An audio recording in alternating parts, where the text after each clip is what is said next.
అందరికీ hi. So ఇవాళ reading ఏంటంటే ఎవరు మిమ్మల్ని స్పై చేస్తున్నారు ఆర్ స్టాక్ చేస్తున్నారు. సో స్పైయింగ్ ఆర్ స్టాకింగ్ అంటే అందరికీ తెలిసిందే, బట్ తెలియని వాళ్ళ కోసం నేను ఒకసారి చెప్తున్నాను. స్పైయింగ్ స్టాకింగ్ అంటే మీకు తెలియకుండా మీ ఇన్ఫర్మేషన్ ని సోషల్ మీడియాలో కానీ థర్డ్ పార్టీ నుంచి కానీ అంటే మ్యూచువల్ ఫ్రెండ్స్ ద్వారా కానీ మీ ఇన్ఫర్మేషన్ ని తెలుసుకోవడం, మీ అప్డేట్స్ ని తెలుసుకోవడం అన్నమాట. ఆ విషయం మీకు తెలియకుండా వాళ్ళు చేయడం అనమాట. సో దాన్ని స్టాకింగ్ ఆర్ స్పైయింగ్ అంటారు. సో ఇది జనరల్ రీడింగ్ అండి, అందరికీ రెజినేట్ అవ్వాలని లేదు. ఎవరికైతే కనెక్ట్ అవుతుందో వాళ్ళు తీసుకోండి, ఎవరికైతే కనెక్ట్ అవ్వట్లేదు మీరు ఫోర్స్ఫుల్ గా ఏ మెసేజ్ కూడా కనెక్ట్ చేసుకోవడానికి ట్రై చేయకండి. నా ఛానల్లో ఇంకా చాలా డిఫరెంట్ టాపిక్స్ మీద నేను ఆల్రెడీ రీడింగ్స్ చేశాను, మీకు ఇంట్రెస్ట్ ఉంటే ఒకసారి చెక్ చేయండి. అండ్ ఇది టైమ్ బేస్డ్ రీడింగ్ కాబట్టి ఈ రీడింగ్ మీ కళ్ళ ముందుకు ఎప్పుడు వచ్చినా మీకు రెజినేట్ అవుతుంది అని అంటే ఈ రీడింగ్ మీకోసం అని అర్థం అనమాట. అండ్ పర్సనల్ రీడింగ్స్ కూడా తీసుకుంటున్నానండి. సో ఎవరికైనా ఇంట్రెస్ట్ ఉంటే ఒకసారి డిస్క్రిప్షన్ చెక్ చేస్తే అందులో ప్రైస్ డీటెయిల్స్ అన్ని నేను మెన్షన్ చేశాను. మీకు ఓకే అయితే నన్ను కాంటాక్ట్ చేయండి. అండ్ ఈ వీడియో మొత్తం చూసిన తర్వాత ఒక లైక్ చేసి I claim this positive energy అని కానీ లేకపోతే గ్రాటిట్యూడ్ అని కానీ థ్యాంక్ యూ అని కానీ మర్చిపోకుండా ఒక కమెంట్ చేశారంటే ఈ వీడియోలో ఉన్న పాజిటివ్ ఎనర్జీ మొత్తం మీరు రిసీవ్ చేసుకోగలుగుతారు అనమాట. సో ఇప్పుడు మనం వీడియోలోకి వెళ్ళిపోదాం. Universe please give me accurate reading. Universe నా కలెక్టివ్ ని ఎవరు స్టాక్ చేస్తున్నారు? యూనివర్స్ నా కలెక్టివ్ ని ఎవరు స్పైయింగ్ ఆర్ స్టాకింగ్ చేస్తున్నారు? యూనివర్స్ నా కలెక్టివ్ ని ఎవరు స్పైయింగ్ ఆర్ స్టాకింగ్ చేస్తున్నారు? Universe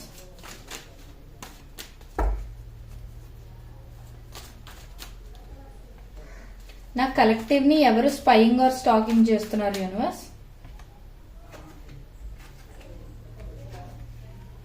please clarify the tower. Universe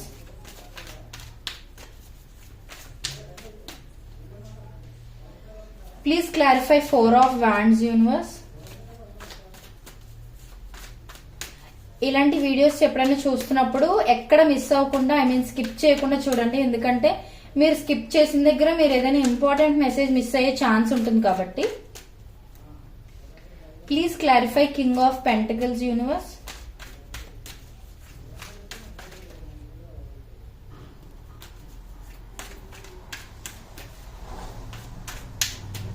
okay.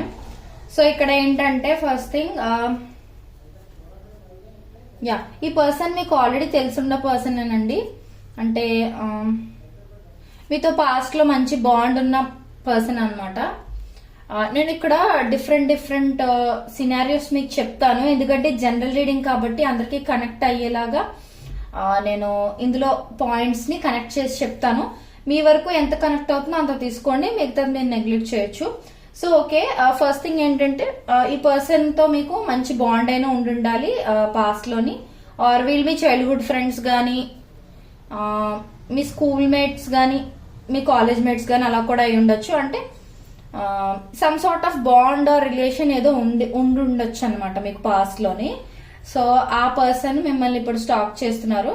And ఇంకొకటి ఏంటంటే ఈ పర్సన్ చూడటానికి కొంచెం అట్రాక్టివ్ గా కనిపించే కైండ్ ఆఫ్ పర్సన్ అనమాట. అంటే ఫిజికల్ అపియరెన్స్ గురించి మీకు ఏదైనా క్లూ కావాలి అంటే ఈ పర్సన్ చూడడానికి కొంచెం అట్రాక్టివ్ గా కనిపిస్తారు అనమాట.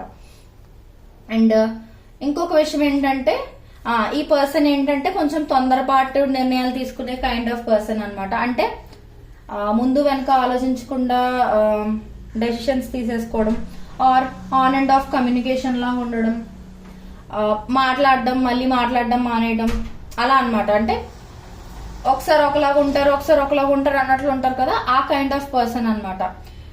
సో వీళ్ళేంటంటే నాకు తెలిసి పాస్ట్ లో మీతో బాగా మాట్లాడుతూ మంచి బాండ్ మెయింటైన్ చేసి తర్వాత మళ్ళీ సడన్ గా డిసపేర్ అయిపోవడం అనమాట.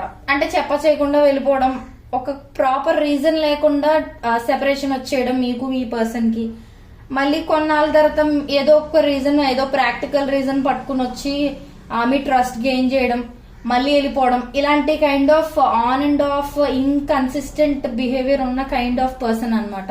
సో జనరల్ గా అది కొంచెం బ్యాడ్ బిహేవియర్, ఎందుకంటే అవతల వాళ్ళ ట్రస్ట్ ని మనం గెయిన్ చేసుకున్నప్పుడు ఆ రిలేషన్ అనేది లాంగ్ లాస్టింగ్ గా ఉండేలా చూసుకోవాలి. కానీ ఒకసారి వచ్చి మాట్లాడి మంచి బాండ్ మెయింటైన్ చేసి మళ్ళీ వెళ్ళిపోయి మళ్ళీ ఎప్పుడు అవసరం ఉన్నప్పుడు రావడం, this is not a correct thing. But ఆ కైండ్ ఆఫ్ పర్సన్ అయితే మిమ్మల్ని స్టాకింగ్ ఆర్ స్పైయింగ్ చేస్తున్నారనమాట సీక్రెట్ గా. అండ్ ఇంకొకటి ఏంటంటే ఈ పర్సన్ కి some sort of sudden realization ఏదో అయింది. మేబీ నాకు తెలిసి మీరు మూవ్ ఆన్ అయిపోతున్నారని ఈ పర్సన్ తెలియడం గానీ, ఆర్ వీళ్ళు మీ అటెన్షన్ ని ఎక్స్పెక్ట్ చేసి ఉండొచ్చు. అంటే వాళ్ళు on and off communication, on and of inconsistency చూపిస్తూ ఉంటారని చెప్పాను కదా. సో అలా ఏంటంటే వీళ్ళు ఏం ఎక్స్పెక్ట్ చేసి మీతో ఒకసారి మాట్లాడి మళ్ళీ మాట్లాడడం మానేయడం చేసి ఉండొచ్చు. అంటే మేబీ వీళ్ళకి మీ అటెన్షన్ పొందడం వీళ్ళకి నచ్చుతుంది అనుకోవచ్చు. అంటే వీళ్ళు మీతో మాట్లాడడం మానేశారు అనుకోండి, మీరు ఎలా అంటే ఎందుకు మాట్లాడలేదు, ఏమైంది, నేనేం చేశాను అన్నట్లుగా మీరు టెన్షన్ పడుతూ వీళ్ళకి పదే పదే కాల్స్ ఆర్ మెసేజెస్ చేయడం. అంటే అలా మీరు వాళ్ళకి అటెన్షన్ ఇస్తున్నారు కదా, అంటే వాళ్ళ గురించి మీరు ఆలోచిస్తున్నారు అని ఆ ఫీలింగ్ వాళ్ళకి నచ్చుతుంది అనమాట. సో ఆ అటెన్షన్ మీ నుంచి వాళ్ళు ఎక్స్పెక్ట్ చేసి ఉండొచ్చు. బట్ మీరేంటంటే సేమ్ ప్యాటర్న్ ఎన్నిసార్లు రిపీట్ అవుతుంది అన్నట్లుగా మీరు ఇరిటేట్ అయిపోయి ఈసారి లెట్ దెమ్ గెట్ లాస్ట్ అన్నట్లుగా మీరు వదిలేసి ఉండొచ్చు. అంటే మాట్లాడితే మాట్లాడి లేకపోతే పోనీ ఎవరికి నష్టం అన్నట్లుగా మీరు వదిలేసి ఉండొచ్చు. సో అందుకేంటంటే సో వాళ్ళకి సడన్ రియలైజేషన్ అయిందనమాట, అనవసరంగా నేనే బాండ్ ని టూ మచ్ పుల్ చేశానేమో, మంచిగా ఉన్న బాండ్ ని నేనే నాశనం చేసేసానేమో, ఒక లాంగ్ లాస్టింగ్ రిలేషన్షిప్ గా అవ్వాల్సిందని నేనే టెస్ట్ చేస్తూ అనవసరంగా నాశనం చేసుకున్నానేమో అన్నట్లుగా వాళ్ళు ఏంటంటే వాళ్ళు ఏదో ఎక్స్పెక్ట్ చేస్తారు, మీ నుంచి పదే పదే కాల్స్ వస్తాయి, మీ నుంచి అటెన్షన్ బాగా వస్తుంది అన్నట్లుగా ఎక్స్పెక్ట్ చేశారు. బట్ ఫైనల్ గా ఇక్కడ ఏం జరిగింది, మీరు మీ యాటిట్యూడ్ ని ఫ్లిప్ చేశారు. ఎందుకంటే ఎస్ మీరు చేసింది కరెక్టే. ఎందుకు అని అంటే పదే పదే సేమ్ థింగ్ రిపీట్ చేస్తూ ఉంటే ఎవరికైనా ఇరిటేషన్ వస్తుంది కదా. సో అందుకని చెప్పి వీళ్ళకి ఒక రియలైజేషన్ అయింది, అనవసరంగా ఇలా చేసినట్టున్నాను అన్నట్లుగా రియలైజేషన్ అయింది. సో ఇలాంటి సిచ్యువేషన్ ఎవరైనా మీకు క్రియేట్ చేస్తుంటే, అంటే ఒకసారి మాట్లాడడం మళ్ళీ డిసపేర్ అయిపోవడం, మాట్లాడడం మళ్ళీ డిసపేర్ అయిపోవడం, అలా ఎవరైనా చేస్తుంటే ఆ పర్సన్ మిమ్మల్ని ఇప్పుడు స్టాక్ చేస్తున్నారని అర్థం అనమాట. అండ్ ఇంకొకటి ఏంటంటే మీరు ఈ పర్సన్ కలిపి ఏవైనా మూమెంట్స్ సెలబ్రేట్ చేసుకుని ఉండొచ్చు. అంటే మీ బర్త్డే కానీ మీ ఫ్రెండ్స్ బర్త్డే ఎవరిదైనా సెలబ్రేట్ చేస్తున్నప్పుడు మీరిద్దరూ కలిసి పార్టిసిపేట్ చేయడం, ఆ సెలబ్రేషన్ లో ఇన్వాల్వ్ అవ్వడం ఇలాంటిదైనా అయి ఉండొచ్చు. లేకపోతే కాలేజ్ టైమ్స్ లో ఏదైనా గ్రాడ్యుయేషన్ సెరమనీ లాంటిది కానీ, ఫేర్వెల్ లాంటిది కానీ ఇద్దరు కలిసి జరుపుకునే ఛాన్సెస్ కూడా ఉన్నాయి. లేదు ఈ పర్సన్ మీ ఫ్యామిలీ మెంబర్ అయి ఉంటే ఎలా అంటే some sort of marriage event గానీ ఆర్ బర్త్డే పార్టీ గానీ మీరిద్దరూ కలిసి మింగిల్ అయి సెలబ్రేట్ చేసుకునే ఛాన్సెస్ చూపిస్తున్నాయి అనమాట. అంటే వేరే వాళ్ళ పార్టీ అయినా అవ్వచ్చు, బట్ మీరిద్దరు కూడా సెలబ్రేషన్ లో ఒక పార్ట్ అని అర్థం అనమాట. అండ్ ఇంకొకటి ఏంటంటే ఈ పర్సన్ కి కొంచెం work load or family burden, family responsibilities వీళ్ళ షోల్డర్స్ మీద ఎక్కువ ఉన్నట్లుగా చూపిస్తుంది అనమాట. సో అంటే ఎలా అంటే మేబీ వీళ్ళ ఫ్యామిలీలో వీళ్ళే సంపాదించే వాళ్ళైనా అయి ఉండొచ్చు, లేకపోతే వీళ్ళ ఫ్యామిలీకి పెద్ద దిక్కు లాంటి వాళ్ళైనా అయి ఉండొచ్చు, ఇలాంటి కైండ్ ఆఫ్ పర్సన్ అయినా అయి ఉండొచ్చు. అండ్ ఇంకొంతమందికి ఏంటంటే ఫాదర్లీ ఫిగర్ చూపిస్తుంది అనమాట. సో మేబీ మీ ఫాదర్ గానీ, మీ గ్రాండ్ ఫాదర్ గానీ, మీ బాబాయ్ ఆర్ మీ మామయ్యలు ఇలాంటి వాళ్ళు ఎవరైనా కూడా మిమ్మల్ని స్టాక్ చేస్తూ ఉన్నట్లుగా చూపిస్తుంది. మేబీ మీ పర్సనల్ విషయాలు కానీ, మీ లవ్ మ్యాటర్స్ కానీ ఇంట్లో తెలిసినట్లయితే మీ ఫాదర్, మీ గ్రాండ్ ఫాదర్ ఆర్ మీ మామయ్యలు ఆర్ బాబాయ్, పెద్దనాన్న ఇలాంటి వాళ్ళు ఫాదర్లీ ఫిగర్స్ ఉంటారు కదా, వాళ్ళు మీ నెక్స్ట్ స్టెప్స్ ఏంటని తెలుసుకోవడం కోసం మిమ్మల్ని స్టాక్ చేస్తూ ఉన్నట్లుగా కూడా చూపిస్తుంది అనమాట. అది కూడా ఒక థర్డ్ పర్సన్ ఇన్వాల్వ్ చేసి వాళ్ళ ద్వారా మీ ఇన్ఫర్మేషన్ తెలుసుకున్నట్టుగా చూపిస్తుంది. సో థర్డ్ పర్సన్ ఇన్వాల్వ్ చేయడం అంటే మేబీ మీ ఫ్రెండ్ నుంచి ఇన్ఫర్మేషన్ ఏదైనా తీసుకోవడం కానీ, లేకపోతే వాళ్ళకి తెలిసిన వాళ్ళని మీతో కొంచెం క్లోజ్ గా ఉంటూ మీ ఇన్ఫర్మేషన్ లాగి వాళ్ళకి చెప్పమండం కానీ ఇలాంటిది కూడా జరుగుండే ఛాన్సెస్ ఉన్నాయి అనమాట.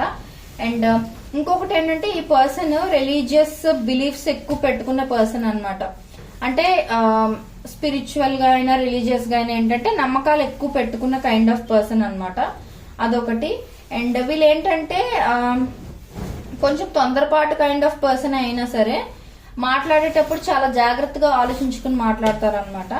అండ్ ఇంకొక విషయం ఏంటంటే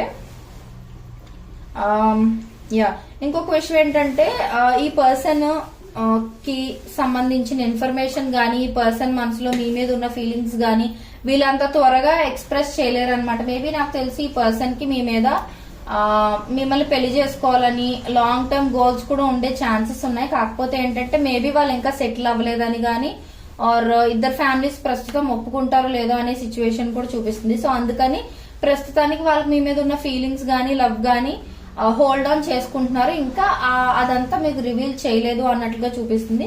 so out of interest, so వాళ్ళకి మీరంటే ఇష్టం కాబట్టి ఆ ఇంట్రెస్ట్ తో కూడా మీ గురించి స్పై చేయడం, స్టాక్ చేయడం, మీ ఇన్ఫర్మేషన్, మీ ఫొటోస్ గ్యాదర్ చేయడం, వాళ్ళ దగ్గర సేఫ్ గా పెట్టుకోవడం, ఆర్ మీ ఇద్దరికి మ్యూచువల్ ఫ్రెండ్స్ ఎవరైనా ఉంటే వాళ్ళ ద్వారా కూడా గ్యాదర్ చేయడం, ఇలాంటివన్నీ కూడా చేస్తూ ఉన్నట్లుగా చూపిస్తుంది అనమాట. సో ఇవాళ రీడింగ్ చాలా ఇంట్రెస్టింగ్ గా అనిపించింది నాకైతే. అండ్ టాపిక్ చాలా ఇంట్రెస్టింగ్ టాపిక్ కదా, మనకి కూడా ఉంటుంది కదా మన గురించి ఎవరు స్టాక్ చేస్తున్నారు, ఎవరు స్పై చేస్తున్నారో తెలుసుకోవాలి అని చెప్పి. సో ఈ వీడియో ఖచ్చితంగా మీకు హెల్ప్ఫుల్ అవుతుందని నేను అనుకుంటున్నాను. మర్చిపోకుండా ఒక లైక్ చేసి థ్యాంక్ యూ యూనివర్స్ అని గానీ, గ్రాటిట్యూడ్ అని గానీ కింద కమెంట్ చేయడం మర్చిపోకండి. ఈ రీడింగ్ లో ఉన్న పాజిటివ్ ఎనర్జీ మొత్తం రిసీవ్ చేసుకుంటారు. అండ్ పర్సనల్ రీడింగ్స్ ఒకసారి డిస్క్రిప్షన్ లో చెక్ చేయండి, ప్రైజెస్ చాలా రీజనబుల్ గా ఉంటాయి. అండ్ నెక్స్ట్ ఎలాంటి వీడియోస్ కావాలి అనేది కూడా నాకు మీరు మెన్షన్ చేసి చెప్తే నేను ఖచ్చితంగా అలాంటి వీడియోస్ చేయడానికి ట్రై చేస్తాను. Thank you so much.